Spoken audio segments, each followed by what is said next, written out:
Well, good evening. My name is Fred Carswell. I think a lot of you know me from being here from last year and all. And I wanted to spend some time with you and just talk with you about my salvation and also about the new program that we're doing together for people who are in the nursing facility or in the hospital, to be able to talk, be able to meet them and talk about their illnesses and see what we can do to help them through all that situation. I'm 74. When I was in high school, in my first couple years of college, I worked on the rescue squad in Chapel Hill. And I always enjoyed that, being able to give people and to transport them, give them help and different things like that.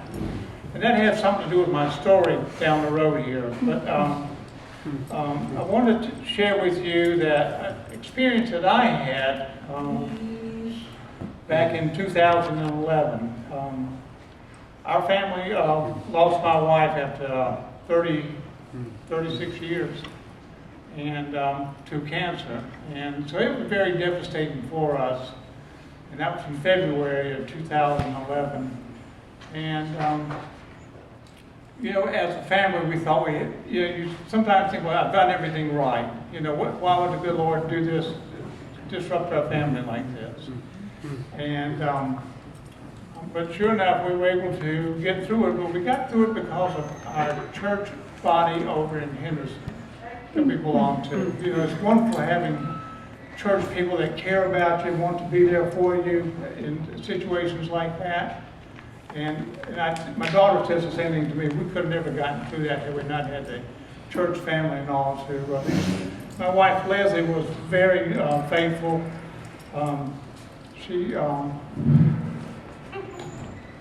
you.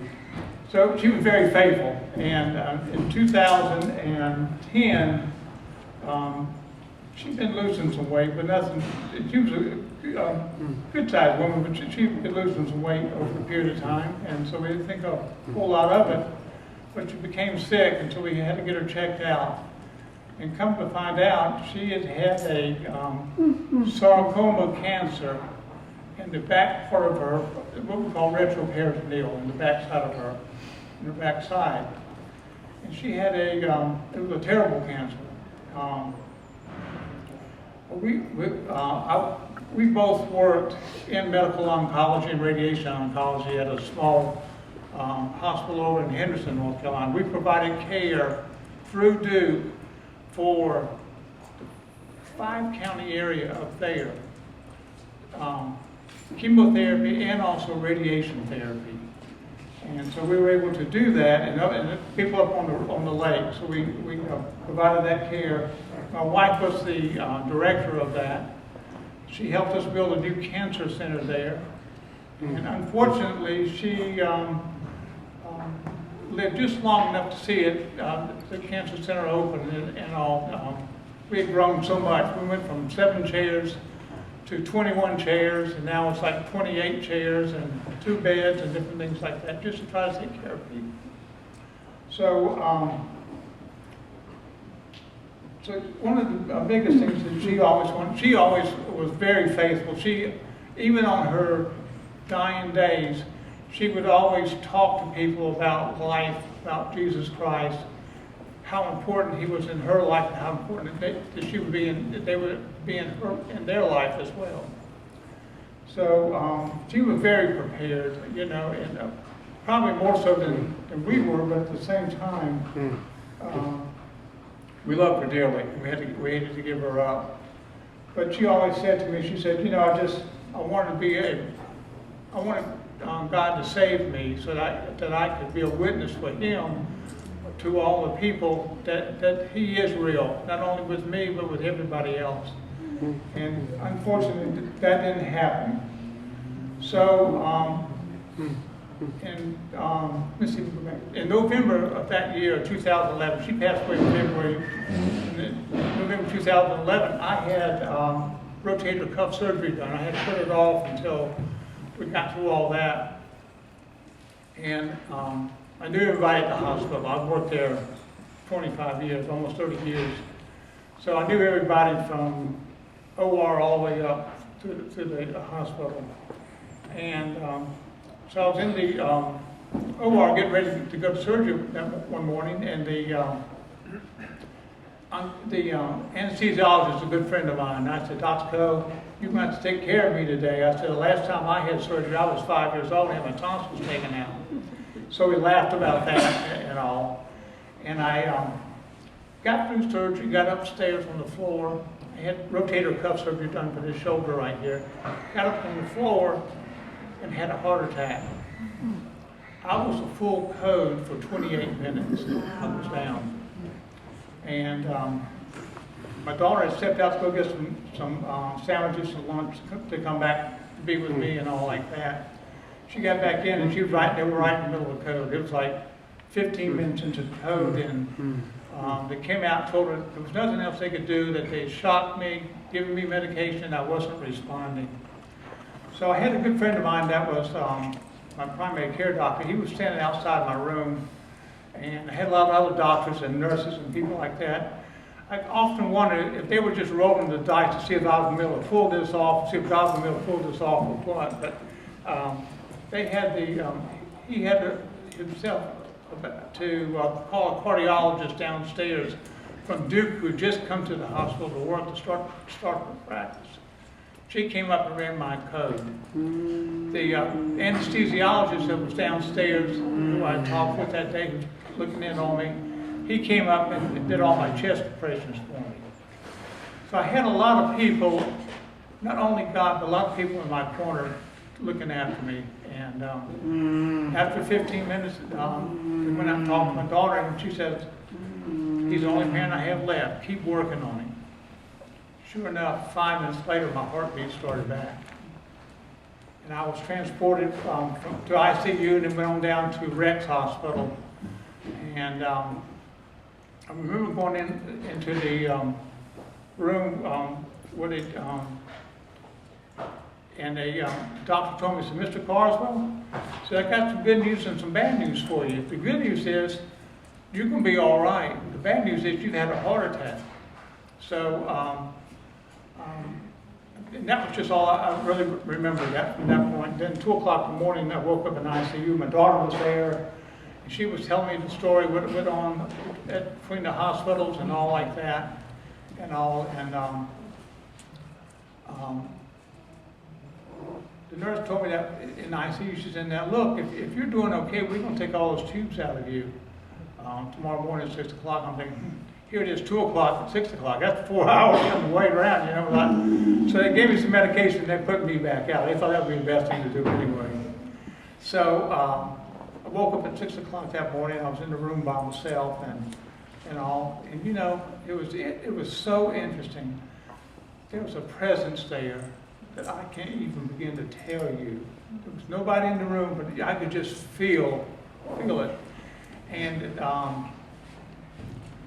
I just knew that I was going to be okay. I just knew it. Even though the nurse had said to me at 2 o'clock in the morning, I didn't really remember all that, but I just knew that I was going to be all right. Everything was okay. So I'm getting up, you know, and I'm thinking, I'm going to start packing clothes. I'm going home. I'm going to be okay. The doctor comes in. He says, Mr. Carson, you going somewhere? I said, yeah, I'm going home. He said, going home? I said, yeah. I said, you know, I know I'm going to be okay. I just know that. He said, no, you got to stay with me a couple of days. Something happens to you at home, I can't do anything for you, but if something happens here, I can take care of you. So I stayed a few days with him and got out and had a few other occasions throughout the time that I had some breakthrough with irregularity with my heart and so forth, and I had periods that I would go down myself. So I've really, over the period of time, I've gotten all that kind of worked out. I'm a good advocate about cardiology and how to take care of yourself now, even though I'm on the tail end of 74 years doing that. So I have a keen understanding, or at least I think I do, for cardiology and all. But my wife and I worked in radiation oncology and medical oncology as well. And so the great group of people that I work with up there, I decided to go ahead and stay in oncology, finish out my nursing career there and all, which I did. And My daughter came to me when they had 65. She said, Dad, you gonna retire today? I said, no, let's just see how it all goes and all like that. So I was 69 and a half, I was ready to retire. So that's what I did. And that's what a lot of my issues with my heart started over a period of time. Had been happening to me and all like that. But I just have to say to you, you just never know. God is good. You know, at the time I didn't have the faith that my wife had in Jesus Christ. But after that experience, that day in that room, I knew that I had to get on board with Christ and do what I could for him and for anybody else that I came in contact with that needed to hear the good word and all. So that's part of my history and all. My little dog here, I had another dog right after my wife passed away, and I had to put her down 2 years ago. And I thought, you know, I've always had big dogs all my life, but I thought if I get a dog, I'm gonna get something small. And so somebody took me to see this dog, and I thought, oh my goodness! I saw it, looked at her eyes, and I thought, you got to go home with me. We're gonna make it all work for both of us. And so that's what she did. And I started working with her this year, trying to give her like a year to get started. But we started working on behavioral therapy. Now, at home, she would get on my molding on my door and chew on it. When I was over here, she was really anxious, and so she would work on the door while I was gone. We had a talk about that when I got home the first time. The second time it happened, we really had to talk. We had to come to Jesus meeting then. And it's never happened since then. But I told her we didn't sign up for woodworking, we signed up for behavioral therapy. That's what we've been doing. And so right now she's in a program called pet therapy. That's where she can be around people in a nursing facility, a hospice unit, or I thought about taking her back to medical oncology and let people see her over there and all. But she's a wonderful pet. I love her dearly. And I think she does me as long as I have treats in my hand. But, anyway, she's a good pup. I'm going to see if I can get her up here and do a few things with her. Come here, Missy. How old is she? She's 2 years old. She will be in April, 2 years. What's her name? Her name is, my last name is Carswell. Her name is Miss C. That's what I call her, Miss C. Come on out here with me. Missy. Come here. Right, Missy, look at me, Missy. That means sit down. No. So we sit down. Okay, now. Go down. Okay, I'm gonna put it right out here. Wait. You wait. Go get it. Good girl. Come here. Come around. Missy, can you give me 5? Hold on. Can you give me 5? Come on, give me 5. Come on, give me 5. Come on. I got you. Come on. Get up. Missy, give me 5. Come on, give me 5. You don't want to on that table. I don't bring 5. All right, let's do this. Give me a kiss. Give me a kiss. Look at me. Give me. Missy, give me a kiss. Oh, so one of the things we do too, we have a leash about 40 foot long, and we teach her to wait at the other end of that leash until I call her to come down and all. And so we've also been practicing working around people in wheelchairs and walkers and different things like that, so she'll be used to that when she goes into a facility somewhere and all. You smell that tree, don't you? Yeah. Okay. But that's our plan, to be able to give back to different people who maybe are at home or just need a little love from a dog, and also to be able to talk about their situations, and hopefully we can... Missy. Missy.